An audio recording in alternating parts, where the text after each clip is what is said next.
Nama saya Nurul, umur 33 tahun, berkahwin hampir 8 tahun. Awal-awal dulu saya ingatkan suami penat bekerja kan. Tapi bila lama-lama tu saya perasan dia punya momentum bila bersama makin teruk lah. Baru bersama sekejap dah cepat keluar. Kadang-kadang terus lembek, lepas tu hilang mood lah. Sebagai isteri memang kita boleh rasalah bila suami dah tak macam dulu. Okay, yang paling terasa hubungan kami tu makin kurang mesra lah.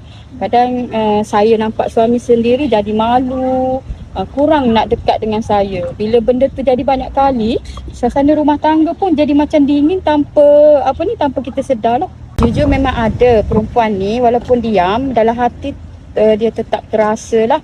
Kadang kita bukan nak lelaki sempurna sangat pun, tapi kita nak rasa pasangan kita tu masih ada effort dan mampu bahagiakan kita lah sebagai isteri. Dia jadi banyak diam dan cepat stres. Kadang lepas bersama dia terus senyap lah sebab rasa malu sendiri. Saya nampak benda tu memang jatuhkan ego dia sebagai seorang lelaki. Ya, memang pernah cuba beberapa produk lain, ada yang panas sampai tak selesa, ada yang melekit dan ada yang langsung tak nampak perubahan. Iklan semua nampak power, tapi bila cuba biasa je. Suami saya kenal daripada kawan dia sendiri. Masa tu saya pun cakap lah, cuba je dulu daripada terus pendam stres sendiri kan. Lagipun Max Bossa ni jenis sapuan luaran dan nampak lebih selesa lah berbanding produk lain. Lepas lebih kurang seminggu dua macam tu, saya sendiri nampak perubahan dekat dia. Dia dah tak cepat hilang, lebih steady dan lebih tahan berbanding dulu. Yang paling saya suka, dia nampak lebih happy dan tak stres macam sebelum ni.